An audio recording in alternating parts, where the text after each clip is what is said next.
नमस्कार, मी राजेंद्र थिडके आणि आपण पाहतात युवा दर्पण लाईव्ह। सुरुवातीला पाहूयात आजच्या ठळक घडामोडी। पावसाळी अधिवेशनात महिला शेतकरी सक्षमीकरण विधेयक 2026 विधानसभेत मंजूर। मुंबईत 25 फूट खोल उघड्या मॅनहोलमध्ये पडून एकाचा मृत्यू, फोनवर बोलत चालली होती व्यक्ती। महाराष्ट्र एप्स्टीन फाईल चित्रपटावरून रुपाली चाकणकर संतप्त अभिनेत्री दीपाली सय्यदसह दिग्दर्शकांविरोधात नोटीस काढणार आणि माहिती अधिकार कायद्यातील वादग्रस्त बदलांना स्थगिती। फडणवीसांच्या पुढाकारानंतर राज्य माहिती आयोगाची माघार, अण्णा हजारेंच्या आंदोलनास मोठे यश। आणि आता बातमीपत्र बीड जिल्ह्याचं आणि राज्यातील इतर घडामोडींचं सविस्तर। दिनांक 15/6/2026 रोजी बीड तालुक्यातील नेकनूर पोलीस ठाणे हद्दीत मौजे सावंतवाडी येथील शेतकरी श्री नारायण सावंत व त्यांची मुलगी आशालता सावंत यांनी त्यांच्या शेतातून बेकायदेशीररित्या काढण्यात येणाऱ्या रस्त्यास विरोध केला म्हणून गुंड मंडळ अधिकारी नेकनूर पोलीस यांनी सर्वांनी संगनमत करून त्यांना जबर मारहाण केली। या मारहाणीत आशालता सावंत यांना 3 टाके पडले, तर आशालता सावंत यांचा 3 वर्षे वयाचा मुलगा याच्या अंगावर देखील गाडी ढकलून दिली। त्यामुळे सदरील बालक हा गंभीर जखमी झाला। त्यामुळे दवाखान्यात उपचार घेतल्यानंतर दिनांक 17/6/2026 रोजी आशालता सावंत या नेकनूर पोलीस स्टेशन येथे तक्रार देण्यासाठी गेल्या असता ठाणे अंमलदार यांनी त्यांची फिर्याद न घेता त्यांचा अपमान करून तिथून हाकलून दिले।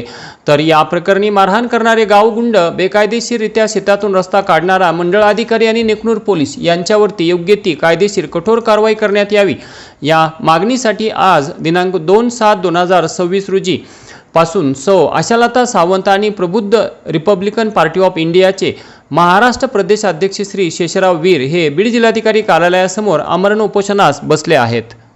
असं प्रकरण आहे की 15 तारखेला मंडळ अधिकारी ते आले होते आमच्या शेतात रस्ता काढण्यासाठी। तर त्यांना आम्ही नंबर बांधावून रस्ता काढा म्हणालोत म्हणून त्यांनी नंबर बांधावून रस्ता न काढता आमच्या शेतातून रस्ता काढला म्हणून आमच्यावर त्यांनी म्हणजे काही मंडळ अधिकारी मारुती सावंत, विकास मारुती सावंत आणि त्यांचे इतर काही लोकांनी सोमेश्वर शिंदे व काही इतर लोकांनी आम्हाला जबर मारहाण केल्यामुळे आम्ही इथं म्हणजे आंदोलन चालू केलं न्याय मिळण्यासाठी। काय या संदर्भात काही आपण पोलिसात तक्रार वगैरे? हो, आम्ही नेकनूर पोलीस स्टेशनला तक्रार द्यायला गेलो होतो, पण त्यांनी आमची तक्रार घेतली नाही। त्यानंतर तुम्ही एसपींची वगैरे भेट घेतली असं समजतं? एसपींची पण भेट घेतली आम्ही आणि जिल्हा अधिकाऱ्यांची पण भेट घेतली, त्यांना पण निवेदन दिलं, पण अजूनही आम्हाला कुठलाच न्याय भेटला नाही किंवा म्हणजे काही झालेलं नाही आतापर्यंत। काय मागणी? आमची मागणी अशी आहे की ज्यांनी आमच्यावर अन्याय केला आहे त्यांच्या विरोधात कठोरात कठोर कारवाई व्हावी। नारायण सावंत आणि आशालता सावंत यांच्या कुटुंबावर हल्ला केला तो मंडळ अधिकारी नेकनूरचे नायकावाडे आणि मारुती साहेबराव सावंत आणि त्यांच्याबरोबर पोलीस नेकनूर पोलीस स्टेशनचे PI व इतर कर्मचाऱ्यांनी मिळून संगनमत करून हा हल्ला घडून आणलेला आहे आणि तात्काळ त्या आरोपीवर तात्काळ कडक कारवाई झाली पाहिजे आणि मंडळ अधिकाऱ्याची आणि संबंधित नेकनूर पोलीस स्टेशनची गैरकारभाराची चौकशी झाली पाहिजे आणि नारायण सावंत व आशालता सावंत यांच्या कुटुंबाला न्याय मिळाला पाहिजे आणि त्यांच्यावर कडक कारवाई झाली पाहिजे, जेणेकरून त्याचे 7 सारखं जीव मारायचा प्रयत्न केला तर गुन्हे दाखल झारून केले पाहिजे। आणि त्या उपोषण कधीपासून सुरू केलं? उपोषण आज 2 तारखेपासून केले। आम्ही जिल्हाधिकारी साहेबांना भेटलो, SP साहेबांना बोललो, पण त्यांच्याकडून आत्तापर्यंत तरी कुठल्या प्रकारचं न्याय मिळालेला नाही आणि आम्हाला न्यायाची अपेक्षा आहे। आणि जर उद्या त्या नारायण सावंत आणि त्या आशालता सावंतच्या कुटुंबाला जर काही झालं तर याच्यावर सर्वांची जबाबदारी पोलीस स्टेशनची, नेकनूर आणि संबंधित प्रशासनाची असेल। सोशल मीडियावर आक्षेपार्ह मजकूर प्रसारित करून 2 समाजात तेढ निर्माण केल्याप्रकरणी पिंपळनेर पोलीस ठाण्यात गुन्हा दाखल करण्यात आला असून आरोपीला अटक करण्यात आली आहे। दिनांक 2 जुलै रोजी आरोपी ज्ञानेश्वर महादेव लांडे याने एक व्हिडिओ तयार करून आपल्या इंस्टाग्राम अकाउंटवर अपलोड केला होता। सदर व्हिडिओमध्ये आरोपीने एका विशिष्ट समाजाबाबत तसेच समाजातील महिलांबाबत अश्लील व अवमानकारक स्वरूपाच्या टिप्पण्या करून सामाजिक तेढ निर्माण करण्याचा प्रयत्न केला होता। त्यामुळे संबंधित समाजाच्या भावना दुखावून समाजात तेढ निर्माण होण्याची व सार्वजनिक शांतता भंग होण्याची शक्यता निर्माण झाली होती। या प्रकरणाची तात्काळ दखल घेऊन पिंपळनेर पोलीस ठाण्यात आरोपी ज्ञानेश्वर महादेव लांडे वय 30 वर्षे राहणार घाटसावळी तालुका जिल्हा बीड सध्या राहणार पेरणे फाटा पुणे याच्याविरुद्ध पिंपळनेर पोलीस ठाण्यात गुन्हा दाखल करण्यात आला आहे.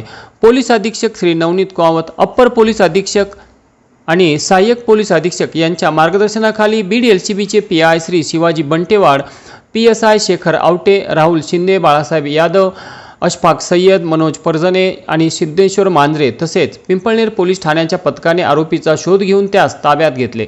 सदर गुन्ह्याचा पुढील तपास PI Nilesh Kele, cyber police ठाणे बीड हे करत आहेत. तर बीड पोलिसांच्या वतीने सर्व नागरिकांना आवाहन करण्यात येत आहे की सोशल मीडियावरील कोणत्याही अफवांवर विश्वास ठेवू नये, तसेच कोणत्याही समाजाच्या भावना दुखावतील, सामाजिक तेढ निर्माण करतील किंवा सार्वजनिक शांततेस बाधा पोहोचतील असे कोणतेही फोटो, व्हिडिओ संदेश किंवा इतर आक्षेपार्ह मजकूर तयार करू नये किंवा प्रसारित करू नये अथवा पुढे पाठवू नये.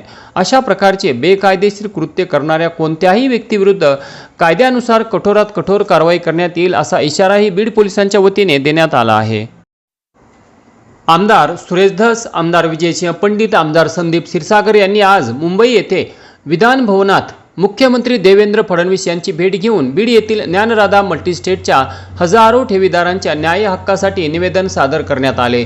द कुटे ग्रुपच्या जप्त करण्यात आलेल्या मालमत्तांची विक्री करून Dnyanradha multi-state cooperative credit society limited Beed येथील सभासद व गोरगरीब ठेवीदारांना त्यांच्या कष्टाच्या ठेवी परत मिळवून देण्यासाठी मुख्यमंत्र्यांच्या दालनात तातडीने एक उच्चस्तरीय बैठकीचे आयोजन करण्यात यावे अशी मागणी या निवेदनातून करण्यात आली आहे.